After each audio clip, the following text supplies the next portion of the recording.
as we come to perhaps the last part of this module on logistics, or let's call it cargo monitoring very specifically, we discussed one technique of trying to find out if there is a tamper on that cargo and how to do continuous monitoring and so on, right?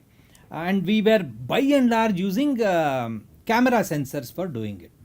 The question really occurs to you is that the only way one should do a cargo monitoring? Are those the only algorithms that are useful?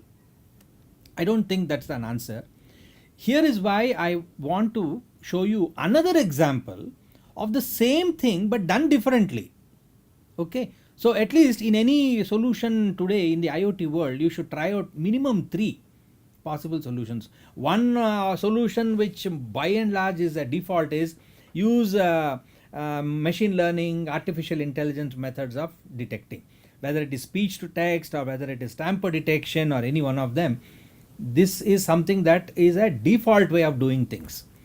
But you cannot be doing machine learning, artificial intelligence even for very trivial things. It doesn't make sense, because if you want to do any of that, you need a humongous amount of data, right? And that may not be a feasible option if you want a quick immediate solution to a problem. Also, IoT devices today can do a lot of processing. DSP is inside a microcontroller. So what's stopping you from doing matrix operations, right? Dot product, for instance, is a very straightforward thing with the multiply and accumulate instruction, which is doable on most microcontrollers.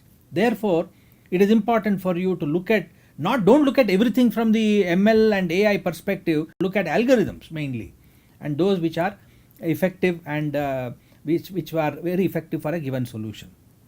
With that in mind, here's a second way of doing it. Look at these slides. This is tamper detection. The same problem of cargo can happen in 3 places. We have taken an airport as a scenario. You have warehouses, you have the cargo loading zone, and inside aeroplanes. All 3 has the same problem that we looked at the last time. So you need to implement a suitable image processing algorithm using cameras essentially, right? So what is the image processing that we can look at? So in this algorithm, you look at how to segment this image into several macro blocks and do the speeded up robust features extraction interest points. You see that in the middle that you see the surf extraction on that image, and then you end up with you come and compute a probability mass function computation. This is how it should look, right? This is your basis. This is your I would say reference for no tamper kind of situation. Now this PMF computation, once you set aside, mean of PMF for every successive frame is compared with the mean set in database. If it goes beyond a certain threshold, you say that it is a tamper. So this is another way of doing it, correct? So one can, again, if you do image based processing, image based thing, one thing is you have to do it. Light is a very important thing for an image when you have to acquire the image, because under extreme low lux operations, if you have done a reference with colored images and under good lighting condition, if you don't put that back, then you are not going to get consistently good results. Therefore, how to detect the amount of light that is around it? So again, you go and instrument another sensor for finding out what is the light intensity. And what we did was we integrated it with a light dependent resistor to increase the robustness of the algorithm against light intensity variations. And we did further modifications of not taking a full image but dividing it into smaller blocks, and modular image segmentation is a very important thing. And within a given large image, you now start looking at region of interest extraction and just concentrate on a subset or a small portion of the image rather than worrying about the complete image that is seen by the camera. So region of interest extraction, modularization of the image, do a modular image segmentation, use light dependent resistors for calibrating it correctly against light. All that essentially means you want to reduce false probabilities. That's all. Okay, so the next slide essentially is talking about those false tampers. You see, without LDR, the performance was 15 false tampers per hour. But once we put in the LDR, we got 5 false tampers per hour. So this is typical of what kind of performance you can actually do.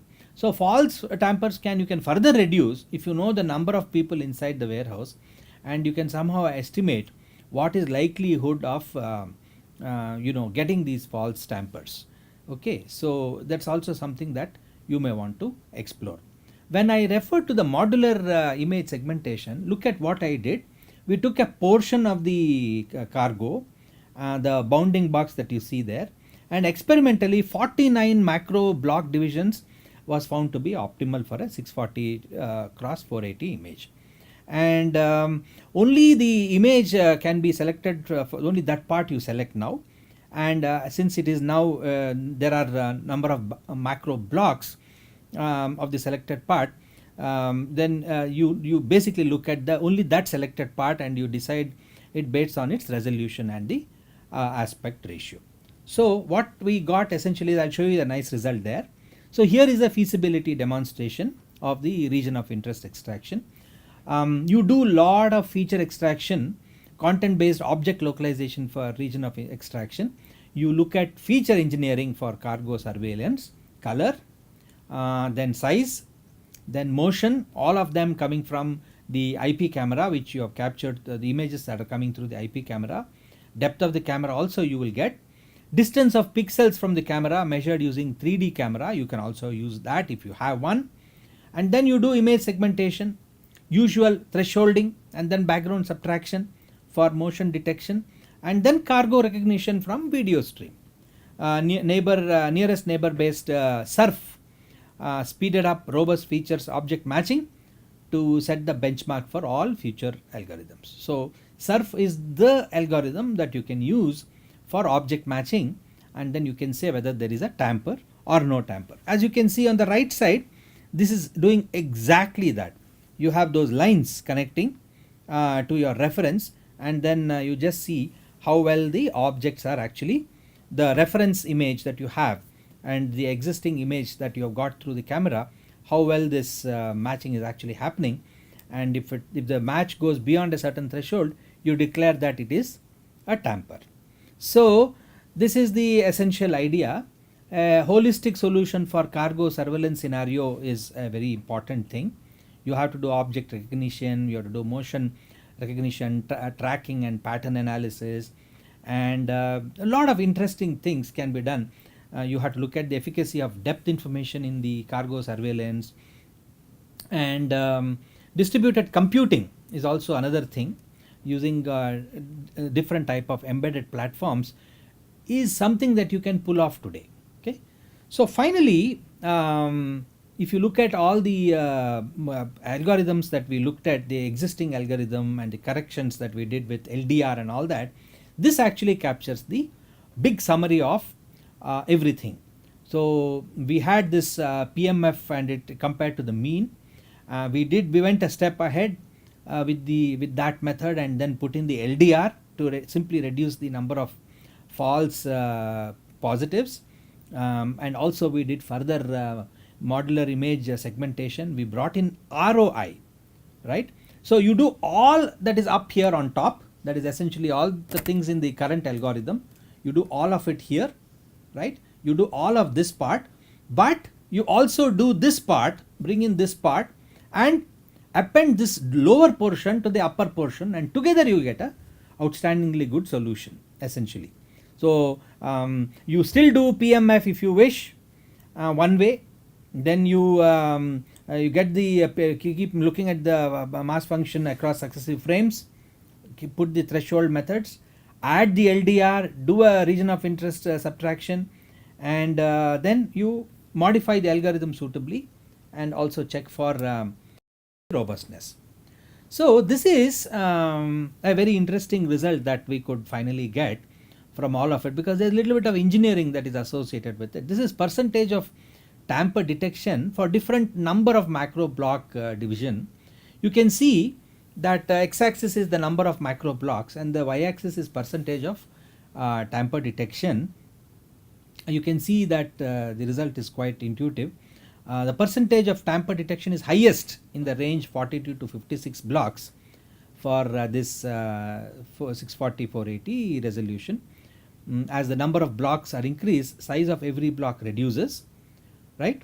If you increase the number of blocks, each size of each block will reduce. Smaller the size, lesser are the surf features after a threshold size, right? And so that's, you must look at how to strike this compromise between the number of macro blocks that would be required. So folks, this is what I wanted to cover in this module.